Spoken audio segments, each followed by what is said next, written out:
আরে বন্ধু কেমন আছিস? হ্যাঁ বল। এই খবর কি বল? এই চলছে মোটামুটি। তোর মতো বন্ধু পেয়ে না আমার জীবনটা পুরো ধন্য হয়ে গেল বুঝলি বন্ধু? আচ্ছা ভাই অত তেল মারতে হবে না, কি দরকার সেটা বল। আরে বন্ধু তেমন কিছু না, আমার না 1000 টাকা লাগবে, একটু দে না বন্ধু। আমি তোমার তেল মারা থেকেই বুঝতে পেরেছি আমার কাছে কোনো টাকা পয়সা নাই এখন। বন্ধু খুব দরকার টাকাটা বন্ধু, 1000 টাকা প্লিজ দে আমাকে বন্ধু, তোকে দিয়ে দেবো পরে, খুব দরকার বন্ধু প্লিজ। ঠিক আছে ঠিক আছে, কিন্তু আমার কাছে 1000 টাকা নাই এখন, মাত্র 100 টাকা পুরো জমা নিয়ে যাবে। ঠিক আছে বন্ধু, তুই 100 টাকাই দে, আমার 100 টাকাতেই হয়ে যাবে। তোর মতো চিটার আমি দেখি নাই না। টাকা কিন্তু দিয়ে দিবি কিন্তু বলছি। হ্যাঁ হ্যাঁ আমি দিয়ে দেবো বন্ধু, তুই দে। এই নাও 100 টাকা আছে। ঠিক আছে বন্ধু, আসি হ্যাঁ।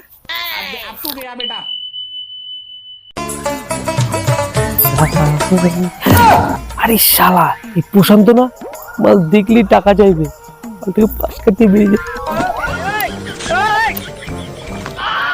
अबे साले ওরে শালা, পাপাই আমাকে থেকে পালিয়ে যাচ্ছে। এ পাপাই এ পাপাই এ পাপাই এ এ, এ, এ, এ, কোথায় পালাচ্ছিস শোন? আরে পালাচ্ছি কোথায়, আসলে খুব রোদ তো তাই হয়ে যাচ্ছে।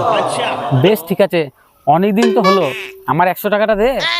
মানে দিয়েছিস তো 100 টাকা, এরকম ভাব করছিস বলছি 1 কোটি টাকা দিয়ে দিয়েছিস, তোর 100 টাকা নিয়ে আমি বড় লোক হয়ে যাবো না? ওরা ভিখারির মতো যাচ্ছে, দিয়ে দেবো যা। Bye bye.